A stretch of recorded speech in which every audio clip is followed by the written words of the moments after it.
I was young because I always had gender dysphoria, so this wasn't a new thing for me. And although I've decided not to pursue completely changing my body because I like my singing voice, and that's something I'm not willing to give up. Okay, okay, Yeah, okay. yeah. So your singing, has that always been more like, in my opinion, like a saving grace for some people? Because we were just talking with Nobi, and I said music has such a profound effect on individuals. So can I ask you if that's been like your saving grace for you? Absolutely. And I want to tell you a story about this. Okay. So when I was a kid, I was a showpiece for the religious cult that I was born into.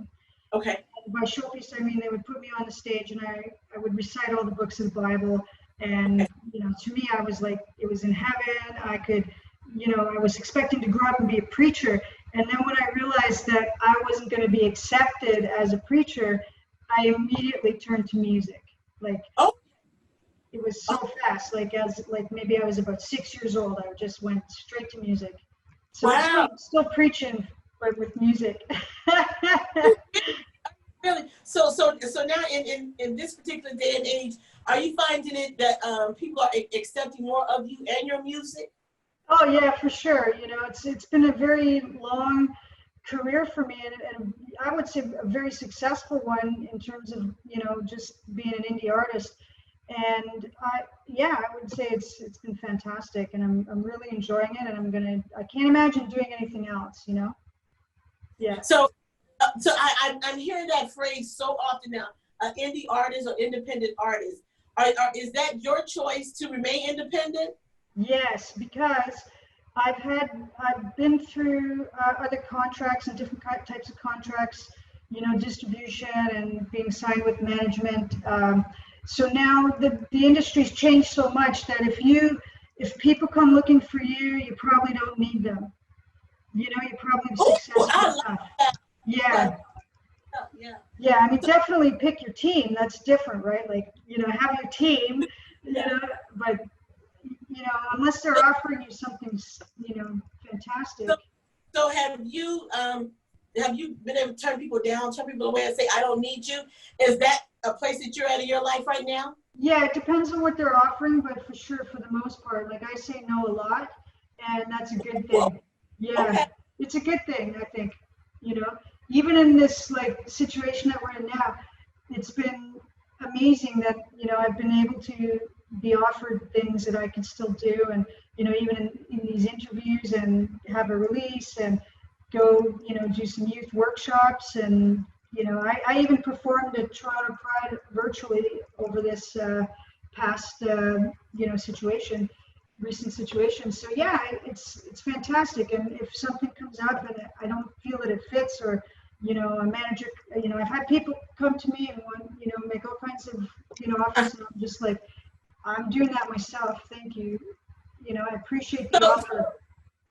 so I'm gonna ask you. So are you able to really sustain your daily living with being an independent artist?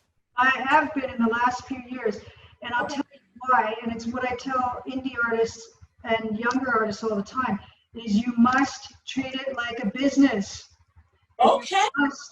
must create budgets, and you must input and output every single thing that you spend and every single cent you make.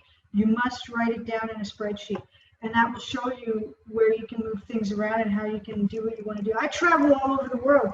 You know, I'd probably be in Sweden in February if I'm allowed to fly by then. You know, like last year I was in Germany, you know, and brought in for a private birthday party. So like these things can be done for anybody if they just sort of, you know. Just kind of get organized and Yeah, right. yeah, I'm always curious when people say they're an indie artist, and I'm always wondering, are they really making a living, you know, sustain themselves yeah. independent? Yeah, and the thing is too is I would also recommend, you know, all artists attend music conferences at least once a year, you know, Music, because okay. you learn a lot. You know, you're playing for free, but you're learning and you're connecting with people that, you know, those might be the kind of people that you can say yes or no to, or maybe, you know, like meet a ton of people that are interested in you, in what you're doing. So can I ask you, who are some of your musical influences?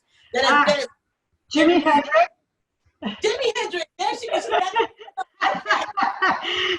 Public Enemy, Salt and Pepper. By the way, I opened for Salt and Pepper in Milwaukee at Milwaukee Pride Festival, and you opened for Salt and Pepper? Yeah, in Milwaukee. It was awesome. They were so nice, and that's kind of where my music is headed, sort of a mishmash between sort of old school and new school, right? Okay. You said I read that when you said old school and new school, so I was curious as to what you said. But I'm definitely old school, so I get it. I can't wait to get you my newer music. It's been delayed for a few reasons. I had some, health matters, and but when I get you the old stuff, well, I have a cover song that I put out called Shame, Shame, Shame. And yes, you do. Yeah, you absolutely do. Yeah. So that's where I'm headed. But if you listen to that song, you'll see what I did with it. I sped it up and I rearranged it and did some other things to make it sound more new school. So I can't wait. Yeah, yes. I'll send it to you. Absolutely, I'm looking forward to it. Yes, cannot wait. Yeah, I'll send it to you. And so like, when the band first started, we were kind of a reggae ska outfit. Actually, we played in Chicago.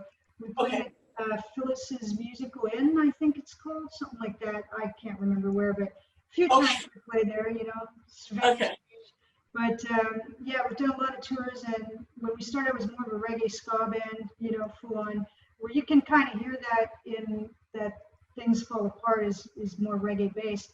But generally speaking, the music is more, even the ska was very, very Motown, more like Jamaican ska, not British ska. Okay. Yeah, because I grew up listening to Motown and Jimi Hendrix, like Motown rock. So all my siblings are much older. Yeah. Oh God, hey, I look, love Motown. I love it. I think people always love Motown. I even raised my daughter. She's like, yeah, she knows a lot of the old school. She said, good. People always say, how do you know that? She said, my mom, Yeah. That's awesome. I love it. Yeah, and see, that's it, right? You start out doing one thing and then you kind of go back to it, and it's. You plan on? Are you working with more new artists now? So is your sound changing and evolving? I like Lizzo a lot. You like Lizzo, really? Yeah. I kind of like her.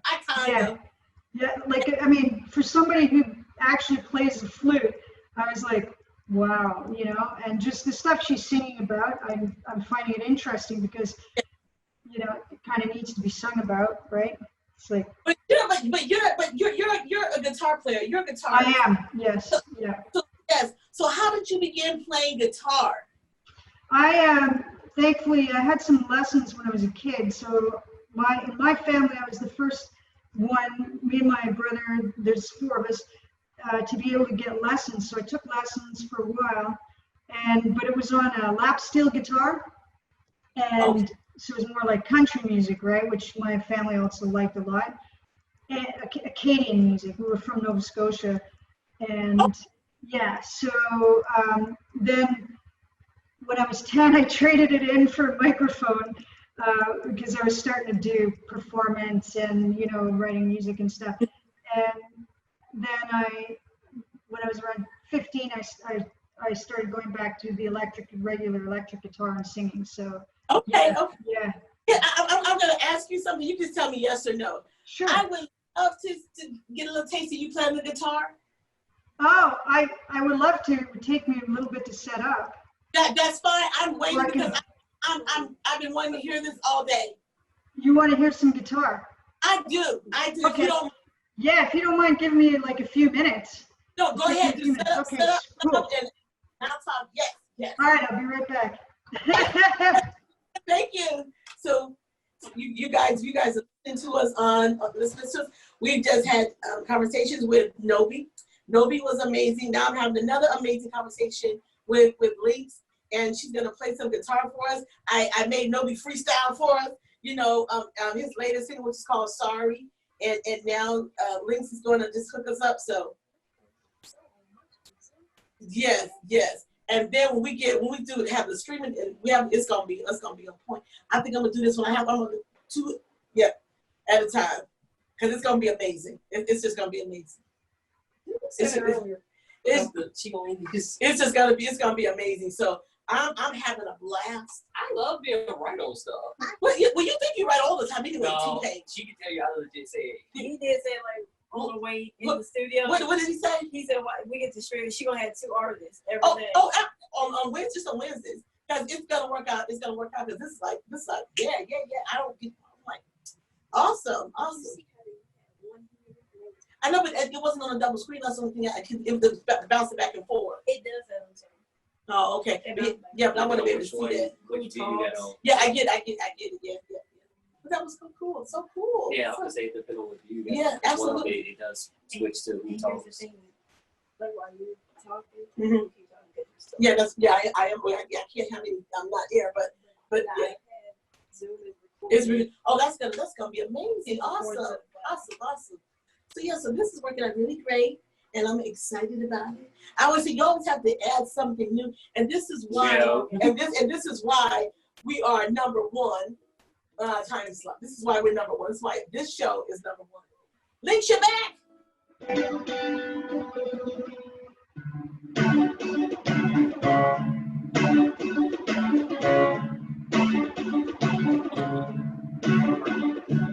Maybe you wanna give me kisses sweet, but only for an hour with no repeat. Can you hear it? Can you hear that? Right? I hear you. Keep going. Maybe you it never come. Cause the taste of Chinese wasn't not at all. Oh, little girl, in that case, I don't want no part. I do believe that would only break my heart. Oh, but if you feel like loving me, get on the notion. I said, get that emotion. Say, if you feel like giving me all I never did motion. I said, get that emotion. Yeah.